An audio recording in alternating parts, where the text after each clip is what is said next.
But And if they only file an affidavit that told me that, well, they would have saved my time and yours. I think they don't quite have the concept. They don't know how to read English? But they try to do your affidavit. They try to make it sworn. They try to give you a specific date. It's just not. I'm sorry. I'm not buying the argument. Case is dismissed with prejudice. Mr. O'Connell, I've told you before, when you get these local counsel assignments, just tell them, listen, you need to file an affidavit about what you did between the last filing over 6 months ago and the court order. If you just filed something after that court order came out, that's not enough, and the judge ain't going to buy it. And if you keep coming in with no jacket and no appearance, I'm going to call a disciplinary commission. I am tired of it. Yes, okay? Your Honor. Okay, please, you're ordered, sir, to report to your main counsel that they need to read their court orders, and if they don't, their cases will continue to get dismissed in my court. I don't suppose I could ask you to make it without prejudice? It is with prejudice. When they start reading orders, checking dockets like diligent attorneys, and doing what attorneys are supposed to do, then they'll get some graces from me.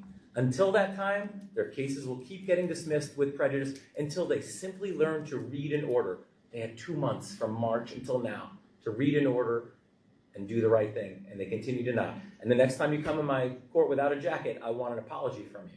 Yes, sir. Okay, I would love an apology right now on your own, but you don't have to if you don't want to. Your Honor, I apologize. Thank you. I accept your apology. You are dismissed, sir. Thank you.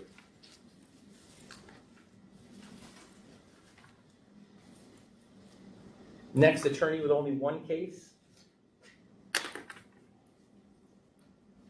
You may come forward. For client, City of Lake Station, Indiana, against Cassandra Dwyer, or Dyer. Do I have Cassandra Dyer? We'll make a record on 2306 SC 1302. Neither party appears. With plaintiff not being here to. This is 2307 MI 292. Do I have Corey Thomas? Neither the plaintiff nor the defendant appear, with plaintiff not being here to show cause why this case should survive. Case is dismissed with prejudice.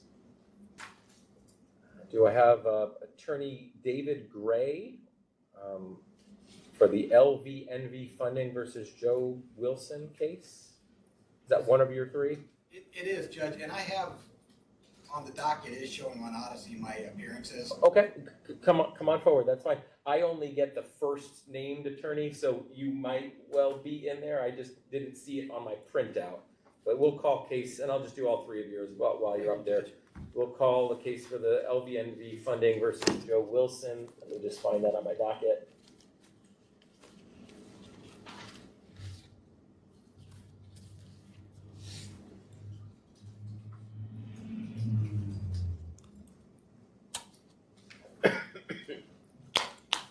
And I do see the temporary limited appearance, which was filed today.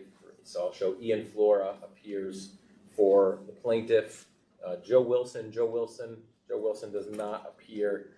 All right, so Mr. Flora, I'm going to tell you the same thing that I've told Mr. O'Connell, and I might have told you in the past. My orders are really simple. When it gets time to a 41E, if somebody reads my order and it says show cause in affidavit before the hearing, I'll read the affidavit if they've done anything. And you heard, if you were here for Mr. Miller's hearing, I was courteous and extended a deadline for a bilingual or someone who didn't speak English. Okay, that's good enough. I'm not too picky on the something.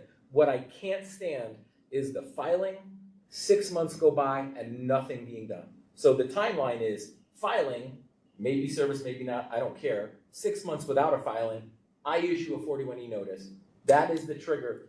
Send me an affidavit. Tell me what you've been doing for half a year in this case.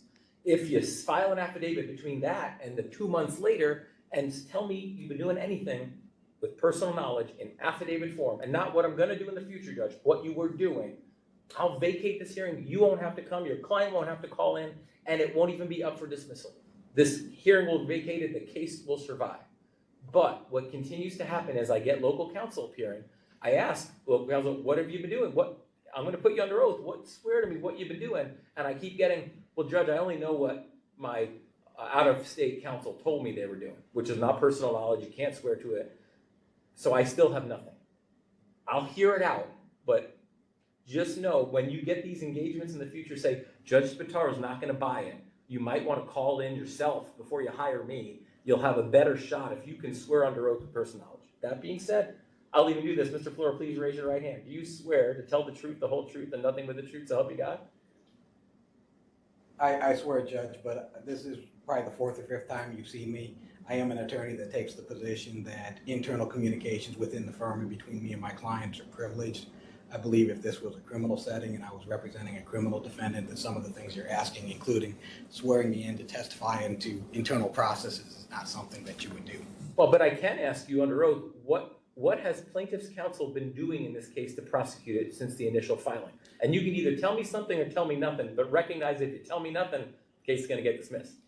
There's something I have to say, and I would just start with all three of these are exactly the same and a little bit different than the other ones we've seen this morning, is they aren't service issues. What this was plaintiff's e-filing methods when one was a defendant served.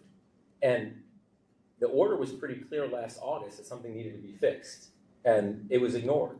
And then an order went out in April, and I have no information of anything that was done between last summer and April 1st.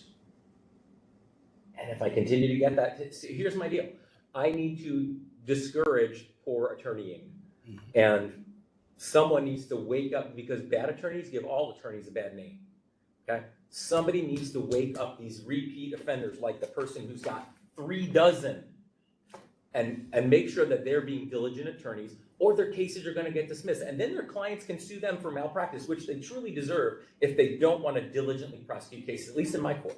So, is there anything else that you want to tell me about what was being done to prosecute this case with personal knowledge between, I'll say, September 12th of last year and April 1st of this year? No, Judge. Okay, case dismissed with prejudice. That one's done. And you can tell them they're going to have a better shot if they monitor their cases, be active, number one. And if they can't do that, respond to my orders and send an affidavit, and not send someone who has no personal knowledge, which I say this every time someone comes in and doesn't have the personal knowledge. All right. Mr. Fleur, what's the next case that you have? Capital One versus Patricia Murphy.